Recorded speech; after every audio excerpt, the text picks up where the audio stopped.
Hi, everyone, and welcome to Anti-Racism is for Everyone, a new initiative created by social work students, staff, and faculty at the University of Manitoba. For this podcast and vlog series, students from the Fort Garry Campus highlight children's books that can be used to discuss anti-racism with the youngest in our homes, organizations, and communities. We hope you enjoy.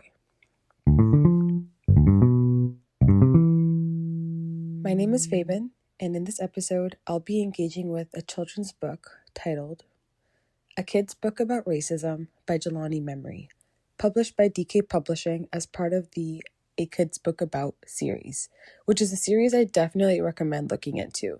There are so many books covering topics such as bullying, disabilities, anxiety, feminism, divorce, the list just goes on and on. But today, of course, we'll be diving into the one about racism. So before I even get into the story itself, I want to start with why I chose this book, because for me, that matters just as much as the content. I was drawn to this book because it doesn't try to soften or avoid the topic of racism. Instead, it treats children as people who are capable of understanding it. And something I really love about this book and this series in general is that they are specifically curated to be read with an adult. One of the most powerful parts of this book to me is actually the intro page that was written for grown-ups. The author Jelani Memory points out that racism is one of those topics adults tend to push aside when raising children. We often tend to focus on teaching kids how to say please and thank you, how to share, ride a bike, or how to behave in public. And while those things are important, conversations about race and racism often get delayed or avoided entirely. And the author asks an important question. When should children learn about racism, and who is responsible for teaching them? And I think that question alone reveals a lot about how society approaches racism. There's this assumption that kids are too young, but at the same time, kids are already noticing differences and absorbing messages from the world around them.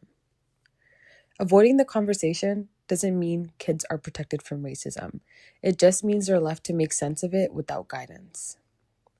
This book doesn't claim to have all the answers, and it doesn't present itself as a complete lesson on racism, but its purpose is much more realistic. It's designed to start a conversation, especially between children and the adults in their lives. And it recognizes that learning about racism isn't something that children should be having to navigate alone, and that adults have a responsibility to be present even when the topic at hand feels uncomfortable. So, as I move through today's episode, I'm not just reviewing a book. I'm thinking about what it means to introduce anti-racist ideas early, what responsibilities adults have in those moments, and how something as simple as a children's book can create space for meaningful conversation. So I'm going to start by reading a little excerpt from this book to give you a little taste of what it's like. You see, some people believe that having skin that's a different color than theirs means you aren't as good as they are. That's called racism. What is racism? Racism is hating someone, excluding them, or treating them badly because of their race or the color of their skin. And it happens all the time. Not just in big ways. Sometimes it shows up in small ways that are almost invisible. So, there are a few big ideas that I pulled from this book.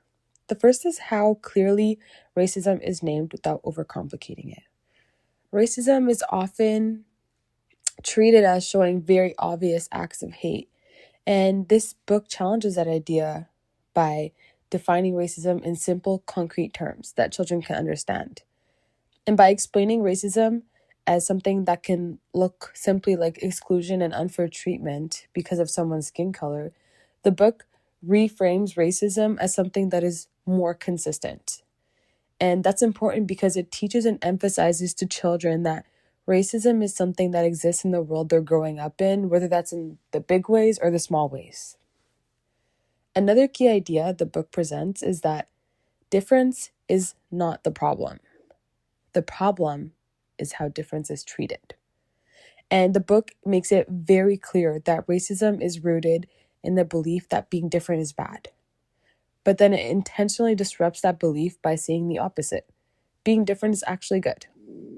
This goes beyond teaching kids to be nice or treat everyone the same. It encourages kids to value difference and to see it as something that makes people and communities stronger. From an anti-racist perspective, that's really important because racism thrives when difference is feared or ignored. So again, difference is something to appreciate, not tolerate. Another big picture takeaway for me is how the book normalizes the idea that learning about racism is an ongoing process. The way this book is set up, it's simply just meant to be a conversation starter between a child and a trusted adult in their life.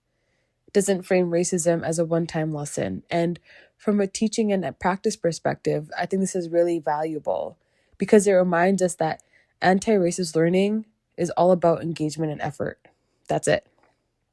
It's about being willing to have conversations that feel uncomfortable and being honest when we don't know everything. Overall, this book presents anti-racism not as something scary or overwhelming, but as something rooted in empathy, awareness, and responsibility.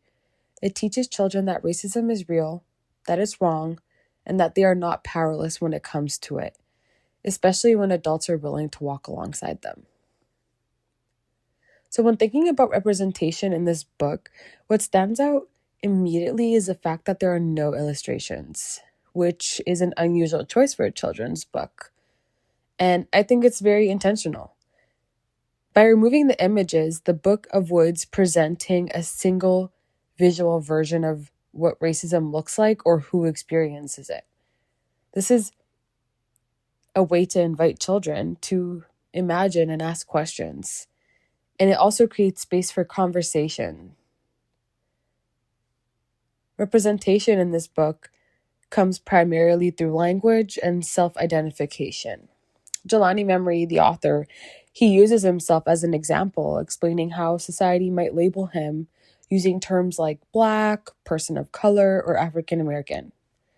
This is important because it shows children that race isn't just about appearance. It's about how people are categorized and treated by the outside world.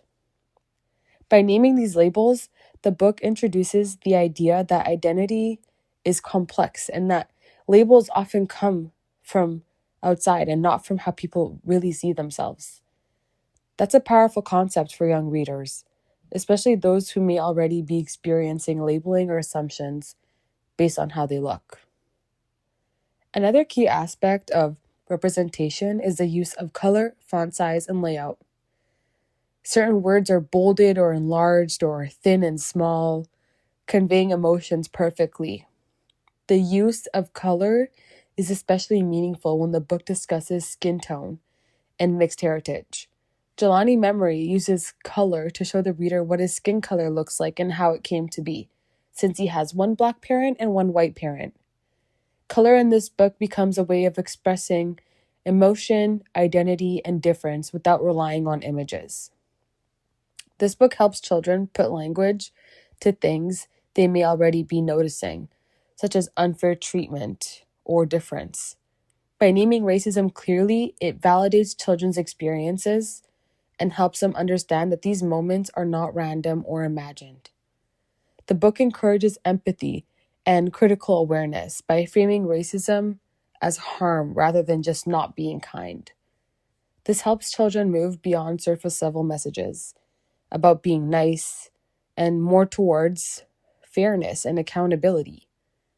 In practice, this book could be used in homes, classrooms, or social work settings as a conversation starter rather than a one-time lesson.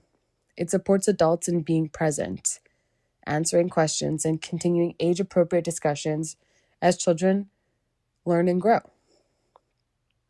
What I appreciated most about this book is how intentional it is. It doesn't try to cover everything about racism, and it doesn't pretend that one book can do the work. It focuses on just creating a moment where adults and children can sit down and talk. And for me, this book reinforced The idea that anti-racist learning is less about having the perfect language and more about being willing to engage. I think that's especially important for adults who often feel pressure to get it right and end up saying nothing at all. I would recommend this book as a starting point for families, educators, and anyone working with children who wants to approach these conversations in a clear and thoughtful way. It's a book I would feel comfortable returning to as children grow and their questions change.